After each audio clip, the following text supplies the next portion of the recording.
Vous l'adorez, je le sais, et moi aussi, c'est Linda Lemay.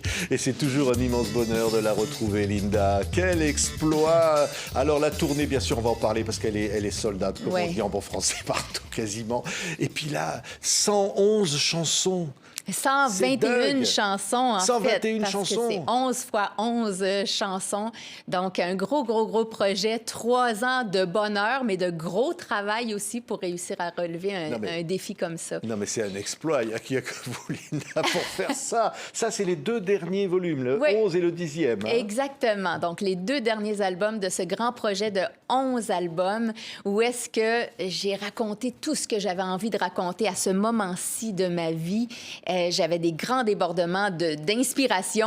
Je me suis laissée aller et tout en spontanéité, je me suis offert la plus grande liberté qui soit et ça donnait ça. C'est ça, des débordements d'inspiration de Linda. Ça nous donne des chansons. On va vous voir sur scène, Linda, parce que là, le public adore vous entendre chanter Les Souliers Verts. Ben oui. Évidemment, des grands classiques. On voit ici des images, Linda. La scène, c'est toujours un moment incroyable. Ça, c'est le cadeau que je me fais parce que c'était un gros défi de sortir 11 albums de 11 chansons en 3 ans. Mais le gros bonheur, c'est de les laisser vivre sur scène après ça, ces chansons-là, parce qu'elles vont avoir une vie totalement différente sur scène. Les chansons se transforment quand je suis sur scène. Le public est important dans la création des chansons. Le public vient compléter les chansons. Donc, c'est sûr que ce que je fais sur scène, ça prend une ampleur extraordinaire. Et puis, le public peut me faire des demandes spéciales aussi quand je suis en spectacle. Ça, Donc... On peut lever le doigt dans la salle et puis dire « Linda, tiens, je voudrais le plus fort, c'est mon père. » Oui, voilà. mais surtout sur les réseaux sociaux maintenant. Depuis peut-être 1 an, on demande aux gens de me faire des demandes spéciales sur les réseaux sociaux, donc Facebook et tout ça. Les gens m'expliquent pourquoi ils veulent entendre telle ou telle chanson. Et puis moi, j'essaie d'en offrir un maximum, parfois juste un couplet, parfois un refrain, parfois les chansons complète, mais donc c'est toujours un nouveau spectacle, soir après soir, c'est jamais la même chose que les gens entendent. On se regarde pour le plaisir, Linda. Tiens, regardez, sur scène, Linda Lemay. Le plus fort, c'est mon père. Quand j'ai l'air résigné, les hommes me changent de regard. Si j'ose m'attacher, ils se mettent à m'en vouloir. Si je parle d'avenir, ils sont déjà loin derrière. J'avais raison de le dire.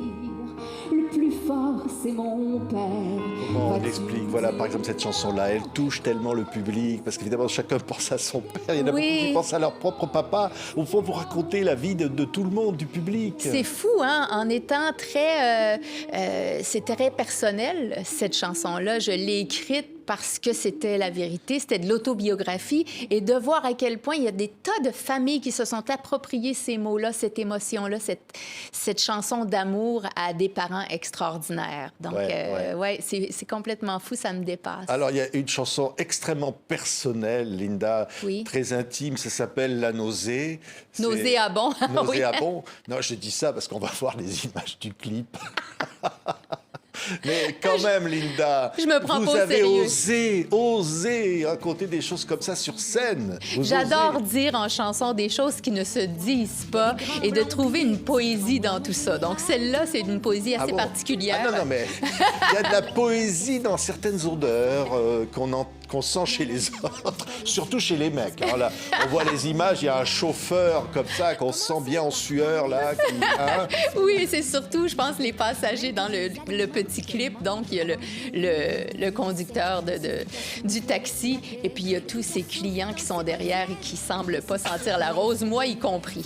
Oui. Ah, ça s'appelle donc La nausée. Regardez, Linda. Les A, les B laissés au fond avec le reste de leurs amis. Plein de petites nouilles qui désespèrent, qui font des pactes de suicide, puis qui se jettent en bas de la cuillère pour éviter la laine fétide. Mon oncle Armand, c'est par les fesses qu'il nous répand ses souvenirs. C'est pas le bruit, c'est ce que ça laisse comme en suspens qui nous fait fuir. Il pond plus souvent que les poules, ça pue les œufs, mais c'est des nuages. Et plus l'arrière-train lui roucoule, plus sa pollution se propage. Ça prend plein de monde pour faire un monde, toutes sortes d'égos puis de caractères. Il y a des grands blonds puis des petites rondes. En général, tout le monde veut plaire. Tout le monde a un jardin secret là-dedans, ça sent toutes sortes d'affaires. Il y en a qui gardent pas les secrets, qui se promènent le jardin à l'air. Le petit Johnny... Alors là, vous nous direz ceux qui se promènent le jardin à l'air. Ah là, vraiment, hein, c'est... C'est complètement fou, mais ça fait du bien quand je suis sur scène parce que souvent, je vais aborder des sujets très durs en chanson, que ce soit la violence, les abus, toutes sortes de choses comme ça. Je décortique ça en poésie, ça fait un bien fou, mais à un moment donné, ça prend des respirations dans le spectacle. Et là, c'est une respiration Oui. qui... C'est le cas de le dire. Une respiration qu'on ne veut pas prendre. C'est le cas de le dire, Linda, hein, une respiration. Ouais. Non, mais c'est vrai, on rit beaucoup. Puis il Oui. y a cette force que vous incarnez. J'ai du mal à dire vous, j'ai envie de dire tu. Ben Tu oui. incarnes, Linda, qui est Oui. incroyable. Je suis tellement vu sur scène. D'ailleurs, tiens, ça va être l'Olympia, le 64e Olympia, le 18 novembre prochain. 64 Olympia, Linda. C'est complètement fou et c'est parce que le public est toujours au rendez-vous. Et chaque fois, je me dis, mais peut-être que c'est la dernière fois que ça va être plein, cet Olympia-là. Et puis, on vient de le vivre encore en décembre. C'était mon 63e en décembre. Public de feu. Je pense que chaque fois, c'est toujours de plus en plus fort. Le spectacle a duré 3h20. Là, il va falloir que je me calme parce Non, mais que je il y en aura toujours répondais... un qui va lever le doigt et dire « Ah, moi, je voudrais celle-là. » en plus, Exactement. ouais. Donc, j'ai fait la liste des chansons qui m'ont été demandées depuis qu'on a commencé à faire des demandes Ouais. spéciales. J'en ai 200. Ben, il y en a- en 200 plus, il y en a chansons qui encore m'ont été 111 demandées. de plus, là. Alors là, C'est ça. hein? Donc, c'est complètement fou. Alors, moi, c'est de l'étude. Chaque fois que je prépare mes spectacles, il faut que je réapprenne mes propres chansons, essayer de me rappeler de mes accords, Ouais. de me rappeler des paroles et de les livrer avec bonheur. Donc, C'est fou. que Alors, du il y bonheur. a une chanson, je ne sais pas si je crois que c'est la fin du spectacle, c'est l'Arc-en-Ciel. Je voudrais que tu nous dises quelques mots sur cette chanson, parce qu'elle est tellement touchante. C'est une chanson où est-ce que je dis que je suis une artiste, rien qu'une artiste, mais une artiste. Ça me définit vraiment. Puis des fois, je me dis, quand j'étais jeune, j'avais l'impression de pas exister vraiment. Puis c'est quand j'ai mis les pieds sur une scène, quand j'ai commencé à écrire de la poésie, que là, j'ai senti, ah, voilà qui je suis. Alors, c'est ce que je raconte dans cette chanson-là. Et c'est une chanson qui termine le spectacle en beauté, je trouve. C'est Linda qu'on aime, l'Arc-en-Ciel. Suffit d'un projecteur. Je suis un arc-en-ciel. Ça ne dure qu'un moment. Pourtant, je suis l'otage de cette fuyante image que l'on veut, que l'on vend. J'ai dans mon paysage une mine d'argent qui griffonne et martèle, rappelle le réel quand se dévèle l'arc-en-ciel de retour à l'hôtel. Je ne suis qu'un talent couvert de chair et de sang. Je ne suis que de passage. Je vis chaque semaine un pied dans les bagages et un pied sur la scène. Les ouragans me mènent toujours vers la musique. Je ne suis qu'un phénomène météorologique. Je ne suis qu'un mirage. Je n'apparais jamais que lorsque l'éclairage transperce mes regrets, que lorsque l'audience a soif à en mourir et que mes confidences rencontrent des sourires.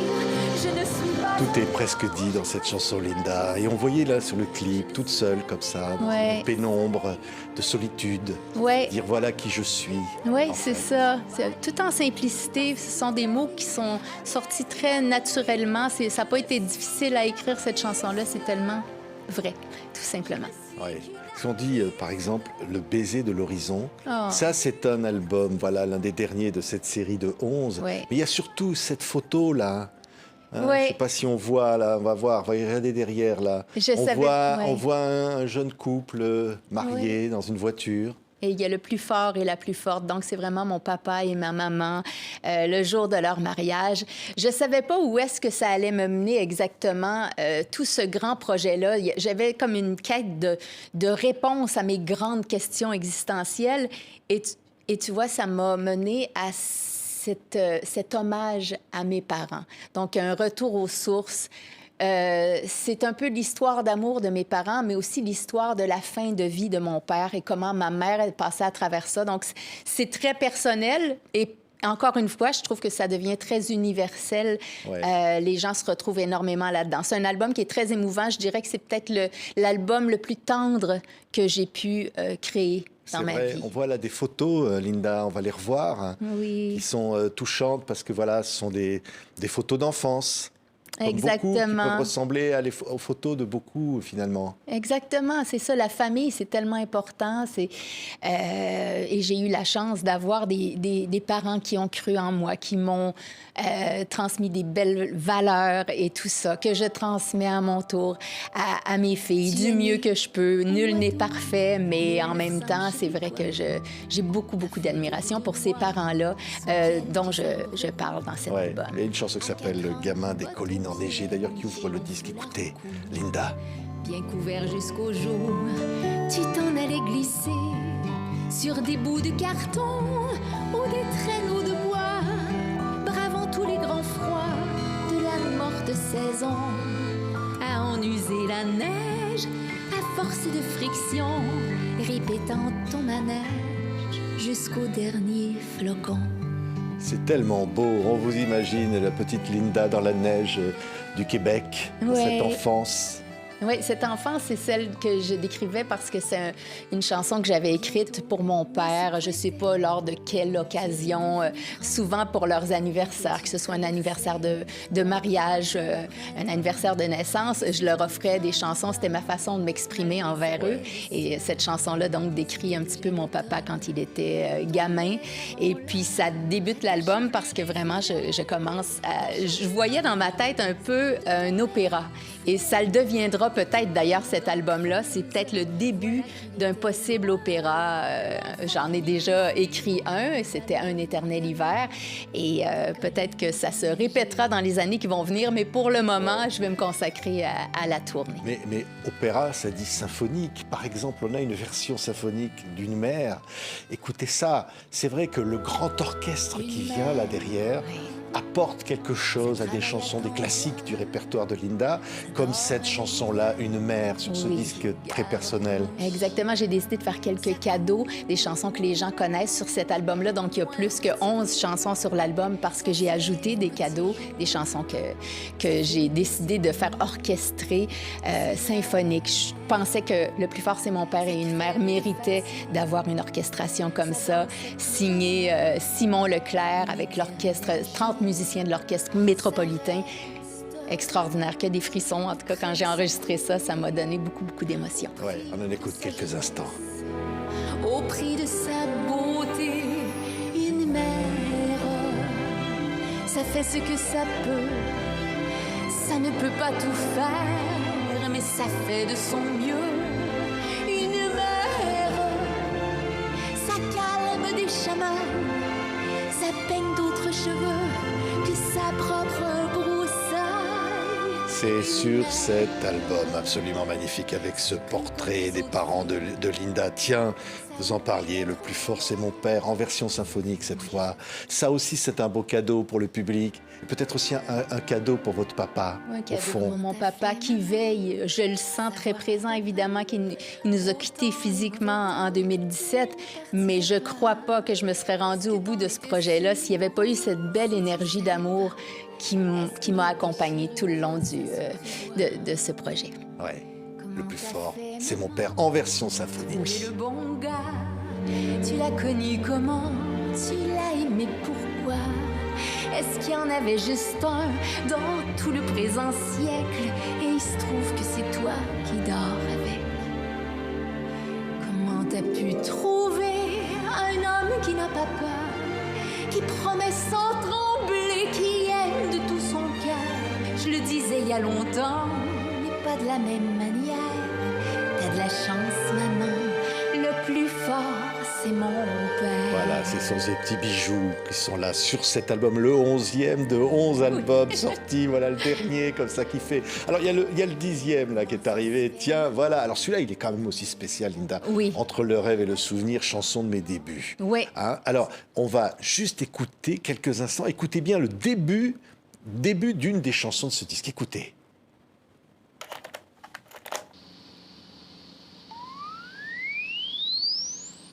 J'aurais voulu voulu chanter les mots que tu as eu peur de me dire. J'aurais voulu trouver l'amour que tu as eu peur de m'offrir.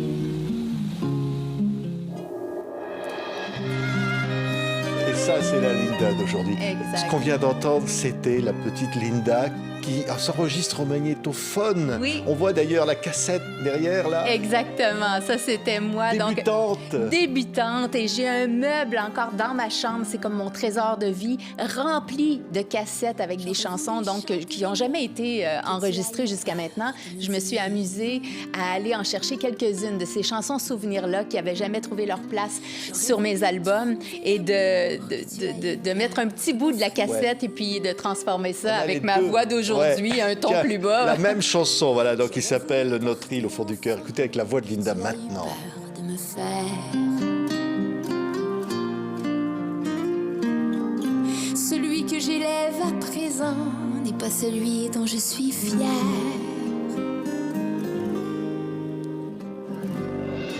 J'ai fait ma vie dans une ville et je rêvais de l'océan.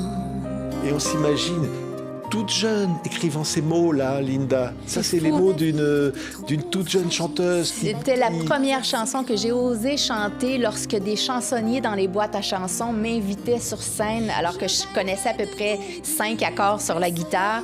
J'osais monter sur scène avec ma toute petite voix à l'époque, celle qu'on a entendue au début de l'album. Et puis les gens se disaient, mais est-ce que c'est du vécu? C'est presque impossible. Tu as une vingtaine d'années et tu chantes une histoire épouvantable. Ou est-ce que tu as un enfant puis que tu n'aimes pas vraiment ton enfant, ou en tout cas, tu n'en es pas assez fier parce que tu ne l'as pas eu avec la bonne personne. En tout cas, mais c'était de la fiction, c'était des choses que j'imaginais, mais j'y mettais toute mon émotion, comme je le fais encore aujourd'hui. Ouais. Tiens, on va s'écouter encore une pour le plaisir, l'original. Oui. Alors, voici la version originale. D'abord, le début, Linda, toute gamine.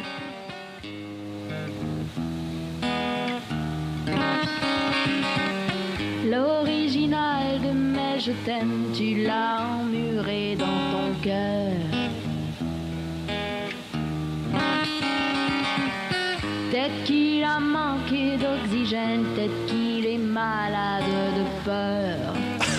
Et alors, la petite fille qu'on voit derrière avec son gros magnétophone à cassette, là, avec sa cassette, c'est celle qu'on entend chanter, là. Oui, Ah, c'est exactement ça. Et puis moi, dans ce temps-là, quand j'écrivais cette chanson-là, je me rappelle, l'original, j'avais écrit ça dans ma tête parce que je me considérais pas comme une chanteuse encore.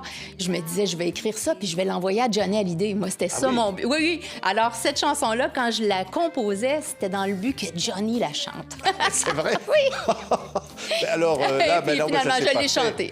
C'est pas fait. Ça, Alors, c'est on pas- reprend. Écoutez, là, il y a la version actuelle de Linda. Écoutez. Depuis j'en ai distribué, j'en ai laissé sur d'autres lits. Tant pis s'ils se sont envolés, c'était que des photocopies. Si j'ai menti, oui j'ai menti. Si j'ai menti, c'est vrai que j'ai menti. À l'âge que j'ai pris, si j'ai menti, alors c'est folie que je n'ai pas fini. Ah ben là, moi, je voyais bien Johnny chanter ça au Stade de France. Ah non, on imagine, là, le truc, j'ai menti, Johnny qui dit ça Ouais. et tout, ça aurait été formidable. L'original de Mais je t'aime, tu l'as emmuré dans ton cœur.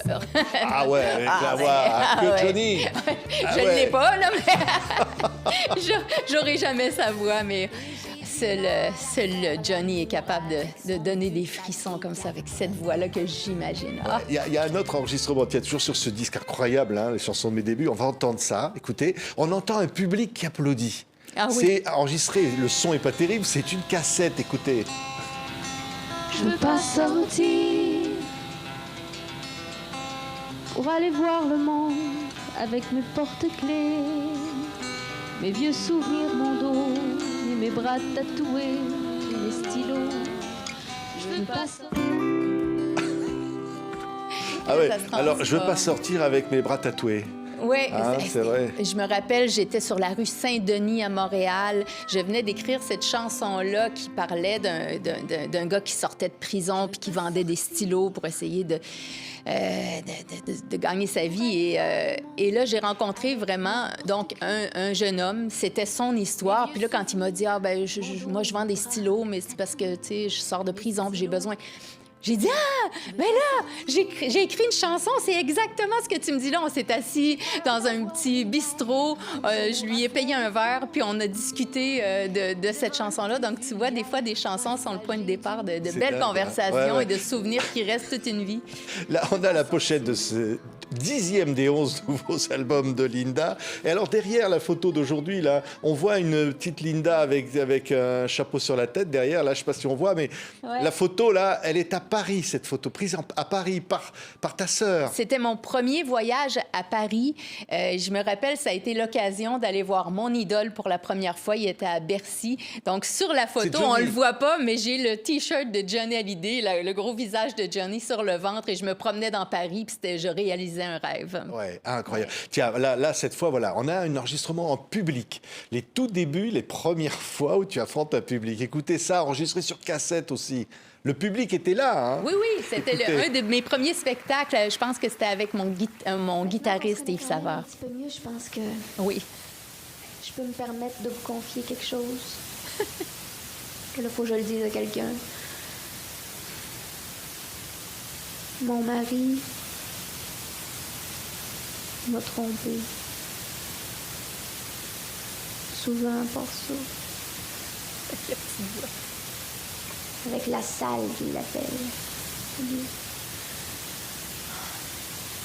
La grosse maudite salle de billard.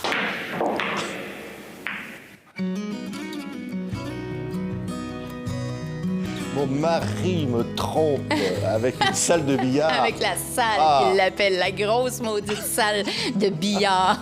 Et c'est une chanson sur un petit peu... c'est de l'autobiographie à l'époque. Ah oui, c'est vrai. Oui. Ah oui. J'étais presque jalouse de la salle de billard. D'un gars qui passait son temps au billard. Oui, et voilà. Il y avait même une salle de billard, d'ailleurs, qu'il avait acheté. Puis, donc, c'était très drôle parce que c'est devenu le père de ma plus grande fille, d'ailleurs. Donc ça a été une belle relation. Il a découvert la chanson, il a compris que le billard, il fallait... il fallait arrêter y aller mollo. La salle n'existe plus. Ah ouais, ça n'existe plus. Mais alors, ça nous ramène à tout début, quand il y a une rencontre décisive, Linda, c'est avec Gérard Davoust, qui est un producteur incroyable, qui va travailler chez Philips, qui va révéler des talents immenses, Alan Stivell, Mort Schumann, Maxime Le Forestier, de grands artistes. Il a tout connu, il connaît les plus grands. Et puis, moi, quand j'ai rencontré cet homme-là, je savais pas tout ça, je savais pas son passé, parce que jamais, en plus, il va se mettre à s'en vanter. Si on pose des questions, on va découvrir quel homme il est. Mais j'en reviens pas que cet homme-là, ce grand homme-là, Gérard Davoust, m'ait ouvert les bras et m'accompagne encore aujourd'hui. Encore, incroyable. Et fait en sorte que ma carrière est celle qu'elle est. Parce que ma mère disait, il y a quelques semaines, justement, lorsqu'on s'est vu à l'Olympia, elle disait à Gérard Davoust, « Moi, j'ai mis Linda au monde. Et toi, t'as mis au monde Linda Lemay. » Elle disait ça à Gérard et j'ai trouvé ça tellement beau et tellement vrai parce que sans Gérard, je pense pas que j'aurais cette carrière-là. En tout cas, je l'aurais pas eu de la même façon et j'aurais pas été en confiance comme je le suis aujourd'hui. Oui, un grand producteur français, donc, qui travaille pendant des décennies avec Charles Aznavour et qui, amoureux du Québec, amoureux de la chanson, et qui va être le premier à dire, mais attendez, il y a un truc qui serait génial, c'est si Gérard était là dans les parages. Il viendrait, par exemple, s'asseoir là, il y a une chaise. Oui. Qu'est-ce qu'on pourrait lui proposer de venir ou pas, Linda? Là, oui. Et il pourrait venir nous raconter comment ça s'est passé la première fois. On le fait? Allez, Gérard, est-ce que tu nous entends? Viens nous rejoindre, Gérard. C'est lui, mon Gérard. J'ai déjà écrit une chanson sur Gérard. Tu vas nous la chanter a cappella après. Voici Gérard Davoust. J'en parle pas trop dans mes chansons. Asseyez-vous, Gérard Davoust. Bienvenue, mon Gérard. Et on va lui mettre un micro. Voilà, il y a un micro qui doit être caché. Voilà. Merci à toi. Merci. C'est mon Gérard. J'en parle pas trop dans mes chansons parce que l'amour, c'est dangereux. Mais comme t'es pas mon amoureux et que notre amour est pour de bon, comme il y a ce respect entre nous deux, qu'on ne trouve jamais que dans l'amour, qu'on ne consomme que par les yeux au fil d'un long, très long parcours. Et c'est pour mon Gérard que j'ai écrit cette chanson-là, une chanson d'amitié, qui est presque une chanson d'amour, mais c'est une chanson d'amour inconditionnelle. On entendait à l'instant, voilà, les enregistrements de Linda sur des cassettes comme ça, et qui un jour dit, tiens, j'ai des chansons à vous faire entendre. Ça s'est passé comment, Gérard? Mais ça s'est passé comment que, l'ayant vu au Festival de Montreux sur une seule chanson, mais pas n'importe laquelle quand même, puisque c'était Je veux pas de visite. Avec l'accent, c'est Avec bon. l'accent, bien sûr. Et qu'on a pris rendez-vous pour quand j'irai au Québec, et j'y suis allé assez vite dans les mois qui ont suivi. Et on m'a enfermé avec elle, par bonheur, pendant toute une matinée. Et toutes les 5 chansons, elle me disait, vous n'êtes pas tanné? Et je disais, non, continuez. J'étais stupéfait d'entendre ce que j'entendais. Et puis, la manière dont elle interprétait comme ça, comme s'il y avait eu 5000 personnes. Et j'étais pris. Et donc, comme ça, elle m'a chanté 30 chansons. Et je suis reparti avec ma cassette, décidé absolument de faire tout ce qu'il faudrait pour que on la connaisse, on la découvre. Ça a été réussi. Tiens, on va entendre Chanter comme au début. Ça, c'était une des premières chansons de Linda, enregistrée toujours au magnétophone. Écoutez, Gérard, c'est ce que vous aviez entendu, vous, à l'époque. Hein? Oui. Tu te rends à la fenêtre. Tu sais bien que la vue n'est pas très belle, c'est la lumière qui t'appelle. Tu cherches où ils ont mis la couverture, celle que tu mets toujours en plus des autres. Parce que t'es un peu frileux de nature quand c'est le lit de quelqu'un d'autre. Et t'allumes la télé en attendant la nuit où tu pourras rêver que t'es ailleurs qu'ici est inventé. C'est vrai, Gérard, on se dit quand même, elle a un talent de dingue. Et chaque fois, elle me donne des émotions incroyables. On ne peut pas être insensible à ce pouvoir qu'elle a d'interprète sur des mots. Elle peut tout chanter, hein, c'est ça qui est dingue. Elle provoque des émotions sur nos vies, sur comment dire, l'existence humaine, dans toute sa variété, dans la joie, le bonheur, le malheur. Oh. La vie. Ouais. La vie, c'est ça. C'est vrai que c'est quand on me demande qu'est-ce qui t'inspire. La vie, l'humain. L'humain. Ouais. Ouais. Et là, vous vous êtes dit, Linda, après avoir rencontré Gérard, tiens, il y a peut-être un truc qui va faire que le public français, je vais pouvoir aller le rencontrer. Mais vous n'imaginiez pas cet amour? Non, je ne l'imaginais pas. Je m'étais installée pendant 2 mois à l'Européen pour que débute un bouche à oreille, si on veut. Et c'est sûr qu'au début, j'allais voir Gérard. Je disais, oui, mais il n'y a presque pas de personne dans la salle. Qu'est-ce qu'on va faire? Et à la fin des 2 mois, c'était plein à craquer. Et tout de suite après, ça a été, c'est ça, en tout cas, je ne sais pas quelle première salle de spectacle. Et puis après ça, l'Olympia a commencé. Puis le public ne m'a jamais quitté. Vous étiez sûr du coup, Gérard, je disais, vous avez révélé Mort Schumann en France, vous en avez révélé des Alan Stivell, des Magma, des choses absolument incroyables. Vous étiez sûr de votre coup avec Linda? Ben, c'était pour moi tellement évident que j'avais du mal à comprendre que les gens ne la recevaient pas tout de suite. Et parce que c'est là où j'ai pensé qu'il fallait absolument qu'on ne passerait pas par la télévision ni la radio, mais on passerait par la scène. Et il y a eu les tournées, il y a eu ces 2 mois que je voulais absolument. Elle n'avait pas de producteur à cette époque-là. Et donc j'ai tout couvert jusqu'à ce que quelqu'un, Geneviève Girard en l'occurrence, vienne... être sa tourneuse, productrice de scène. Mais ça me paraissait tellement évident que c'était un plaisir. Mais, mais Gérard a fait en sorte qu'une chanson comme Les Souliers Verts, qui était vraiment pas une chanson commerciale, ou en tout cas, c'était pas des choses qu'on entendait à la radio ou à la télé, et tu avais insisté pour que ce soit la chanson que je fasse lors d'une spéciale télé avec Charles Aznavour, une émission très importante et tout ça. Et ça fait en sorte que le public m'a découverte pour ce que j'avais de différent à offrir. Et ça, c'est grâce à Gérard. Qu'est-ce que vous auriez envie de lui dire à cette petite Linda qui a grandi, qui est là, hein? Vous auriez envie de lui dire quoi aujourd'hui? Ce qui est formidable, c'est qu'elle a grandi à un niveau dont je ne doutais pas. Mais elle est toujours la petite Linda pour moi. C'est merveilleux parce qu'elle est restée la même personne. Oh. Mais je pense que dans ma façon de créer des chansons, c'est vrai que j'ai toujours la même spontanéité et la même vérité dans ma façon de faire. Je fais confiance à l'émotion et j'essaie pas d'analyser comment je fais pour écrire. Je laisse venir le petit miracle. Ouais. Voilà. Merci à tous les deux. Quel miracle. Et Linda, on va pouvoir l'applaudir partout, en Belgique, en Suisse, partout en France. Et puis après, ça sera le Québec, la tournée. Oui. Après les 111 titres. On va se quitter avec l'Arc-en-Ciel. C'est vrai, cette chanson, elle dit tout de Linda, Gérard, de ce qu'est être artiste, de la solitude de l'artiste. Ouais. Il y a un moment d'abandon qui est merveilleux parce qu'elle donne tout à son public. Elle est comme ça profondément... Et je suis toujours renvoyé à nos 30 chansons qui, toute une matinée, ont fait que 5 chansons par 5 chansons m'apparaissait un gigantesque monde de ces mots, de la manière dont elle les exprimait. Parce que c'était pas seulement de l'entendre, c'était la voir. Et là, moi, je l'avais en face et j'étais vraiment enthousiasmé. Je ne doutais pas que le public ne pourrait que suivre.